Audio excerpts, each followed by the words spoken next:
Hello and welcome to Greek the Week. Do you ever have difficulty trying to share with someone something you want to share with them, trying to get your point across? What about listening to them trying to get their point across to you? Well, today we're going to be looking at keys to relating because it's all about relating with one another in ways that can be equally understood. So we'll put this up and looking at keys to relating. Effective relating. You notice I put that in there on the second. We want to relate with others effectively, not in a way that pushes them away or that shuts them down, but one that really does. So individuals see things differently because we're all very unique. And we often take the opposite route with someone and wind up getting to the same conclusion or not. Sometimes we're just at odds with each other. But even in being at odds with each other over a discussion or over an event or over something, the goal is to be relatable so that we can have harmony in the long run and peace. So here's a couple of little, we need to start out with a firm foundation. But as I was sitting here waiting for time to come to start the show, I drew this little caricature of me at one time. And that was kind of, the head hung down and the shoulders slouching and the hands just hanging down because it could be so difficult in trying to understand what someone else was saying or to express myself in a way that. So here we need a firm foundation. And I drew this little sketch here and I share it with people when I'm doing one-on-one, is that this firm foundation that's solid, that it's not shifting sand. It's not something, something that we can stand firmly on. And so I look at the people that we interact with, and of course we interact the most with ourselves. And so you notice that I have here the little self and the larger self as we grow into more maturity at being able to handle difficult situations. And on one side, I've divided this up. We are all one, and I've divided it up into threes. And kind of what that is with us individually. And then with those people in our life that are really nice and fairly easy to get along with. And then those people in our life that are not so nice and can be difficult to get along with. And so, as we just begin to drop a seed down into this firm foundation, that not only is it rock, but it also goes down to bring up moisture. And so that's what this is. This is water that is flowing up and out, and it's refreshing, and it's sprinkling, and it sprinkles on all of us. The way that we interact with people is palatable, and anyway, I'm looking at language is a way of communicating. And so, therefore, the language that we communicate with is also a code for understanding. And so, as we begin to think we understand it or don't, we say yes or no based on the pleasure pain syndrome.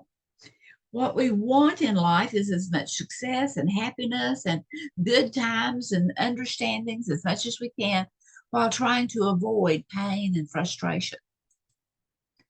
But in the process of communicating with others and relating to, all we could do is give or receive information. But how do we give it and or how do we receive it? Because all we can do is behave. We are behaving from birth to death, but our behavior is purposeful. And we are behaving, and again, as I'm showing here with those that are really nice, and we are behaving with those that are not so nice, and they are behaving.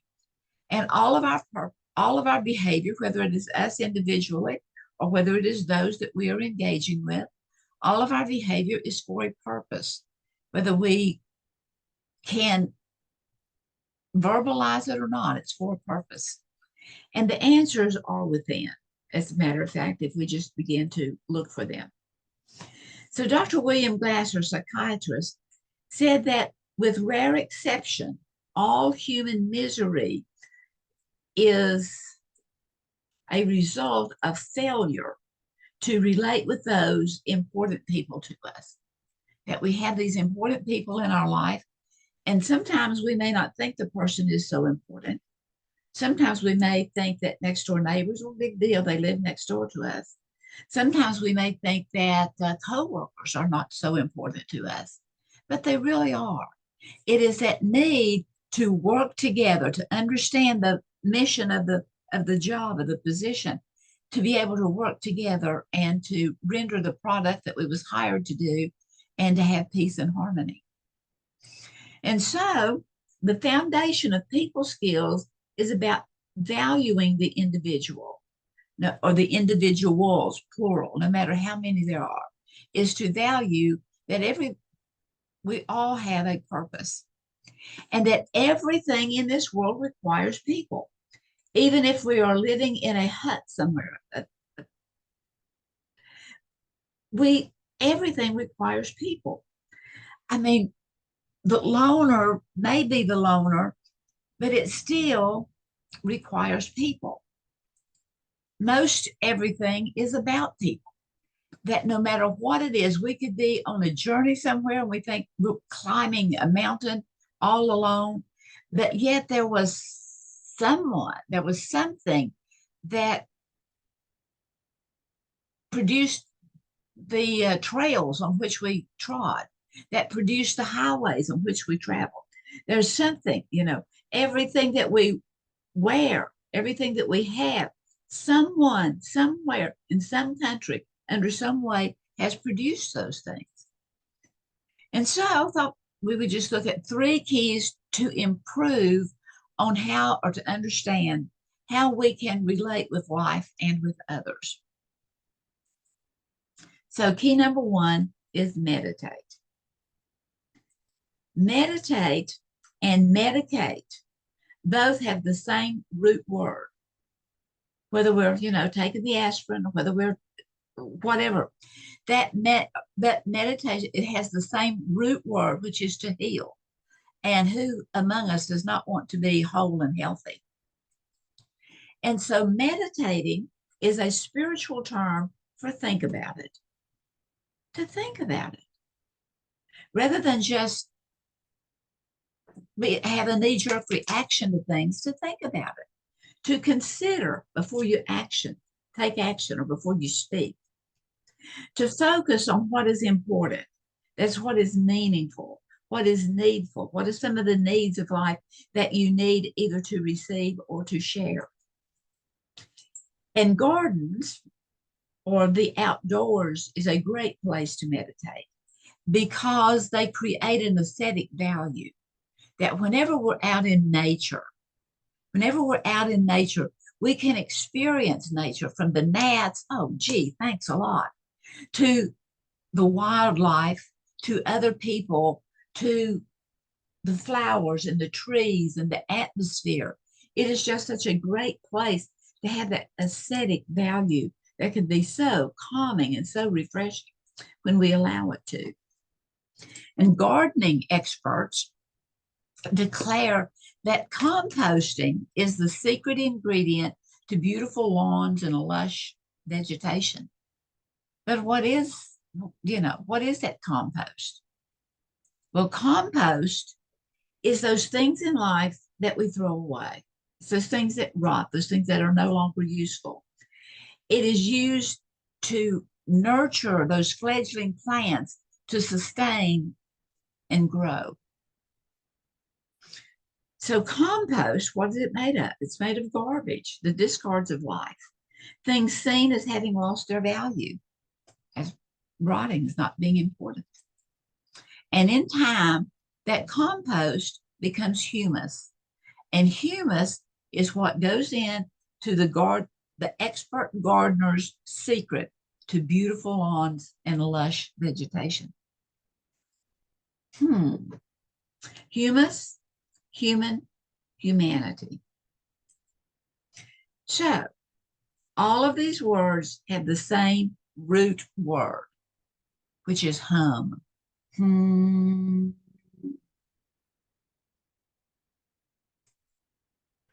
Through meditation, we can take the shadow side of our personality and allow it to produce a fertile soul for growing self-value and manifesting regard for all humanity and improving interactions with those that we care for and even for those that we're not so crazy about.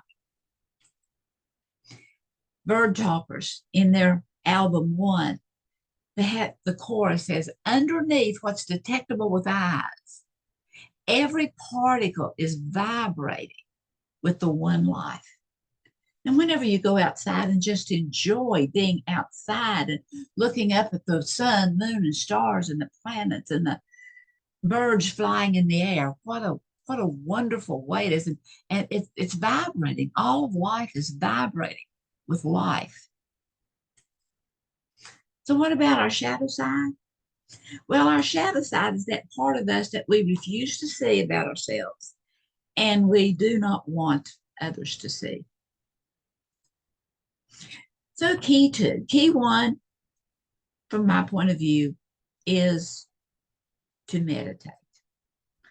Point two is to be choosy, to choose your attitude, to choose the words you use, to choose your tone of voice, to choose how you will invest time, to choose how you will invest money. And notice I put the words invest in both of those because everything we do, going back to looking at people contribute, and that time and that money, if we can use it, we can do something for it, but if we are investing it, look how much more it will produce, how much more meaningful it becomes. Choose to have a smile on your face, or to be pleasant anyway. Choose your associates. Choose to be pleasant in a difficult situation. Choose to not be offended, even though what comes out from someone else may offend deeply, and maybe there may be some truth in it, but there may not be. You know, truth hurts only when it's supposed to, only when there's something there that, ooh, no wonder that hurt. It's sharp. No wonder it hurt. But choose to not be offended by it and to see how it can be healed. And choose to not be controlled by your emotions. Our emotions are very valuable. They kind of express the deep feelings and the way that we are investing our time and our money and our energies and our people. So what are the results of keys 1 and 2? Well, knowing that you have choices and using your choices is empowering. It's very empowering. Choosing to meditate and to take effective control over yourself, then you are easier to relate with. So why that? Because everything, for every cause there is a because. And the results is because it's that you're not being so choosy. Now that sounds backwards, doesn't it? To make choices so that you cannot be so choosy. To make the choices. And key number 3 in effective relating is having fun. Fun is learning. Observe children and how much fun they have. Because they're having so much fun learning, they're being creative and taking risk and overlooking all those cannots of life. Learning is fun. Learning is relaxing. Or maybe I should say, if we will choose to allow ourselves to have fun and choose to allow ourselves to relax and to not get so uptight. Learning is empowering. Recreation is fun. Just another way of saying learning, to recreate, to see things differently.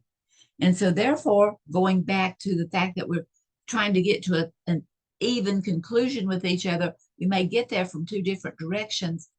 But you know what? Once it's arrived at, it's okay. And then recreation is to recreate as we can begin to see things in a different manner. And recreating brings wellness, and how wonderful it is for us to invest in recreating something that needs to be. So, just a little recap of what we've talked about: to take time to think, meditate, take time to think about, to be responsible, to be choosy, to be responsible for your choices, and to have fun. And one of the results is to stand amazed at how others become nicer when we choose to really think about life and how we choose to embrace it, and how looking at the vast amount of choices that we have and to have fun. And so I have a little poem here for us. I wrote this originally just for me, but I've added the we to it because I think we're all in the process of growing. So, a student's prayer. As we search for knowledge, may we also find wisdom. As we strive for excellence, may we gain understanding. And when the books are closed and the doors are locked, may we continue to learn, for life's school is never out. So, thank you for being here, and many blessings.